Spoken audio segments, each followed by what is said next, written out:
షాద్నగర్లో దళిత మహిళపై పోలీసులు చేసిన దాడిని తీవ్రంగా ఖండిస్తున్నామన్నారు ధర్మ సమాజ్ పార్టీ స్టేట్ సెక్రటరీ అనిల లక్ష్మణ్. సంగారెడ్డి జిల్లా కేంద్రంలో ఘటనపై సమావేశం నిర్వహించారు.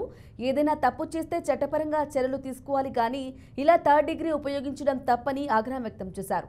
సంబంధిత అధికారులపై తక్షణమే చర్యలు తీసుకోవాలని డిమాండ్ చేశారు. పోలీసులు చిత్రహింసలు పెట్టి హింసించి దారుణంగా కొట్టడం అత్యంత బాధాకరం.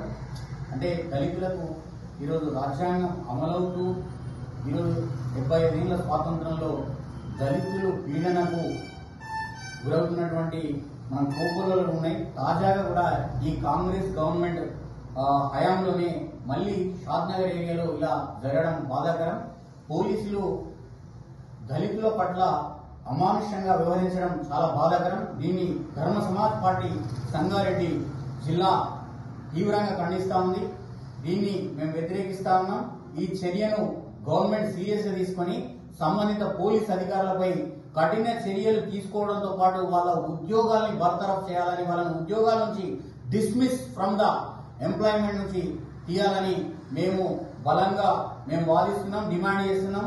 లేని పక్షంలో గవర్నమెంట్ ఈ యొక్క పోలీసు ఆ యొక్క ఆఫీసుల్ని ముట్టడి చేస్తామని, భవిష్యత్ అవసరమైతే సెక్రటరీ అసెంబ్లీని ముట్టడి చేస్తాం. ఇటువంటి దళితుల మీద దాడులు చర్యలు జరుగుతూ ఉంటే ఏం పిచ్చి పట్టిందా? ఏం జరుగుతాం?